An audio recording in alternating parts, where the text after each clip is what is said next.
ఈరోజు మనం ప్రపంచంలోనే ఎవరికి తెలియని కొన్ని సూపర్ హ్యూమన్ ఎబిలిటీస్ ఉన్న తెగల గురించి మాట్లాడుకుందాం. మొదట మోచన్ ప్రజలు.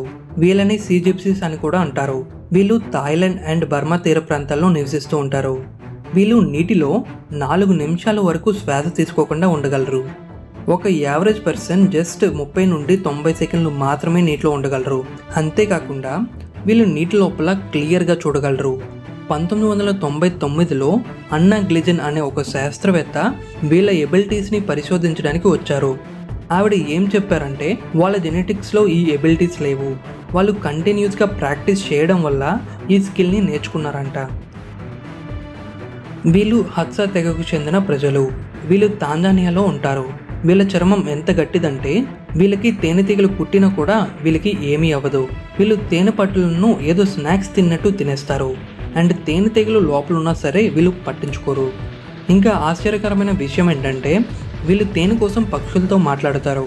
ఒక స్పెషల్ ట్యూన్తో పక్షుల్ని పిలిస్తే అవి తేనె పట్టు ఎక్కడున్నాయో వీళ్ళకి చూపిస్తాయి. అండ్ వీళ్ళు చాలా బాగా వేటాడగలరు. వాళ్ళు తమ బాణాలకు విషాన్ని రాస్తారు. సో ఏ జంతువునైనా వాళ్ళు ఈజీగా తమ బాణంతో చంపగలరు.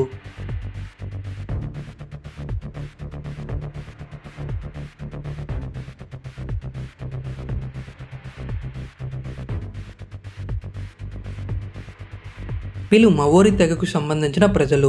వీళ్ళకి హకా అనే ఒక ట్రెడిషనల్ డ్యాన్స్ ఉంది.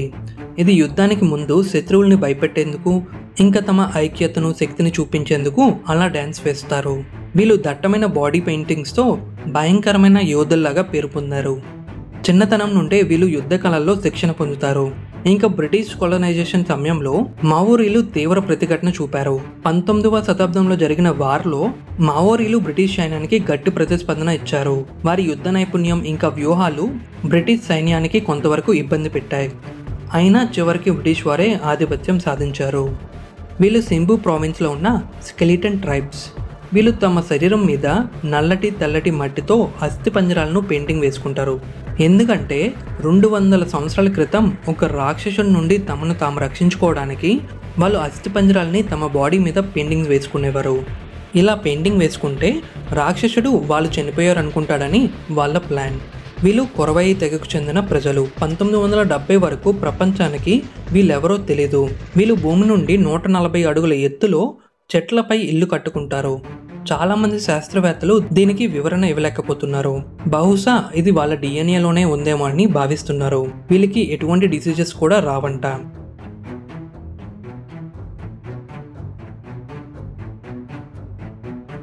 వీళ్ళు కాంగోలోని పిగ్మీ తెగకు చెందిన ప్రజలు. వీళ్ళు పొట్టిగా ఉంటారు కానీ చాలా బలమైన వారు. చాలా మంది జిమ్కి వెళ్ళినట్లుగా మంచి బాడీతో కనిపిస్తారు. తేనె కోసం 100 అడుగుల ఎత్తైన చెట్టును కూడా వీళ్ళు ఎక్కుతారు. తేనె పట్టుకు పొగపెట్టి తేనెని వీళ్ళు సేకరిస్తారు. వీళ్ళు హసోరో మడ్మెన్ అనే తెగకు చెందిన ప్రజలు. వీళ్ళు రాక్షసుల్లా కనిపించడానికి తమ శరీరం నిండా తెల్లటి బూడిద రంగు మట్టిని పూసుకుంటారు. ఇది యుద్ధం చేయడానికి కాదు, యుద్ధాన్ని నివారించడానికి. 2 శతాబ్దాల క్రితం ఒక యుద్ధంలో శత్రువులు వీళ్ళని దయ్యాల్లాగా భావించి పారిపోయారంట. అప్పటి నుంచి ఈ పద్ధతిని వాళ్ళు పాటిస్తూనే ఉన్నారు. చివరిగా డోగోన్ తెగ.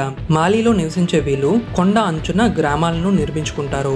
ముస్లిమ్స్ దండయాత్రల నుండి తమను తాము రక్షించుకోవడానికి వీళ్ళు ఈ ప్రదేశాన్ని ఎంచుకున్నారు. ఆశ్చర్యకరంగా వీళ్ళకి ఆధునిక ప్రపంచంతో సంబంధం లేకపోయినా ఆస్ట్రానమీ ఇంకా హ్యూమన్ ఎనాటమీ గురించి చాలా నాలెడ్జ్ ఉంది. అండ్ వీళ్ళు ట్విన్స్ను దైవ స్వరూపాలుగా భావిస్తారు. చూసారు కదా ఫ్రెండ్స్, ప్రపంచంలో ఇంకా మనకు తెలియని అద్భుతాలు చాలా ఉన్నాయి. ఈ ప్రజల యొక్క ఎబిలిటీస్ గురించి మీరేమనుకుంటున్నారో కామెంట్ సెక్షన్లో తెలియజేయండి. ఈ వీడియో మీకు నచ్చితే లైక్ చేయండి. అలాగే మన ఛానల్ని సబ్స్క్రైబ్ చేసుకోండి.